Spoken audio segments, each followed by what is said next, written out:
Welcome, friends. Welcome to the studio.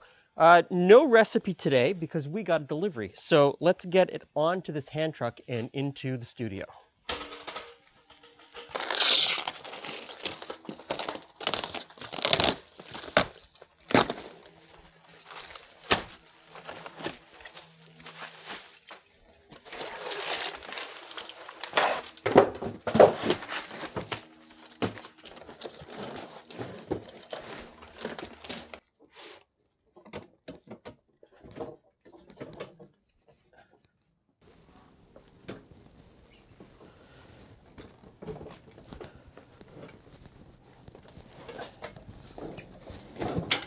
But wait, there's one more. So these are the Dry-Ager units. They've been sent over from Germany. Now, Dry-Ager has given these to me. I haven't purchased them.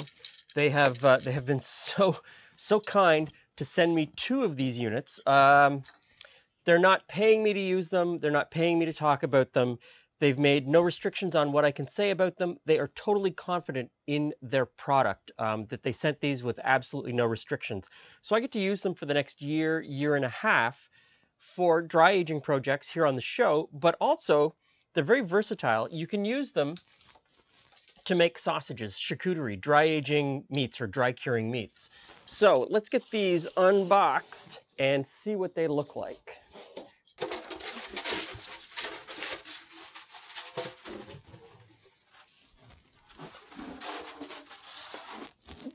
Very careful with the knife. Don't want to scratch anything.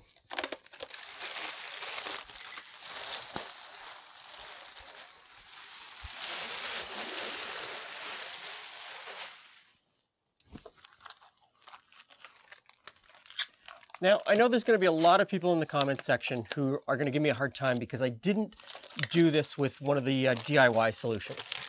And let me tell you, I have my entire life done DIY solutions for almost everything, from lighting in this studio to my home brewing equipment.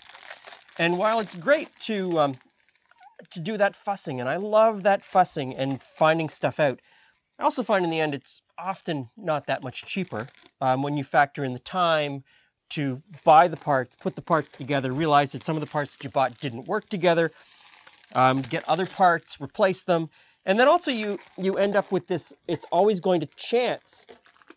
What if it stops working? What if in the middle of the night it stops working? What if I go away for a week and it stops working?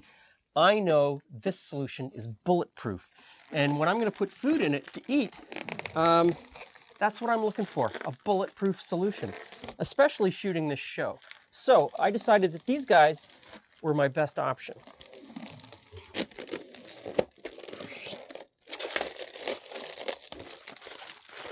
Now, with both of these units, I got the salt tray, and the salt tray just slides into the bottom like that.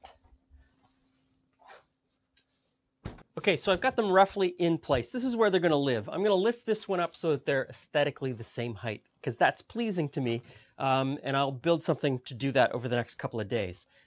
On first blush, I'm really impressed with these units. The build quality is excellent. There are so many options inside for shelves and hooks and hanging.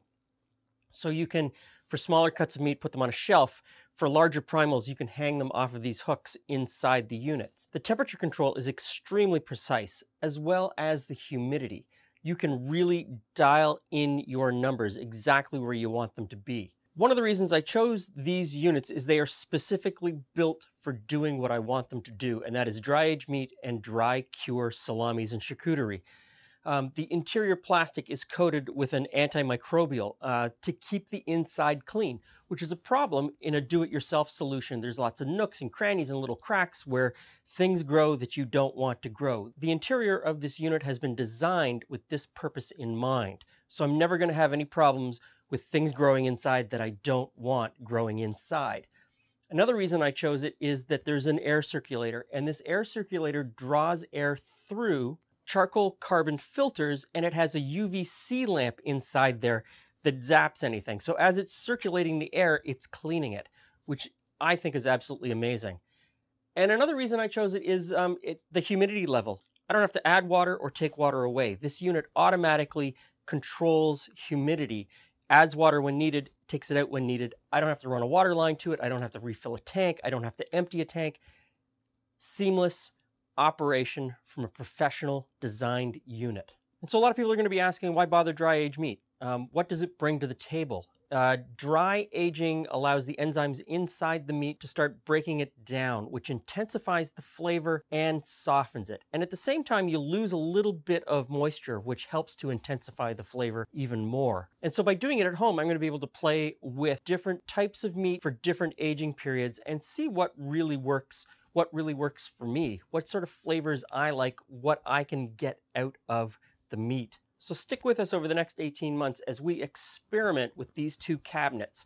We're going to do dry-aged beef, pork, fish. We're going to play with different time periods. We're going to see what flavors we can develop. We're also going to do a lot of fermented and dry-cured charcuterie and sausage meats. I really want to experiment with different flavors and textures. These two cabinets are going to help me do that. So, thanks for stopping by. See you again soon.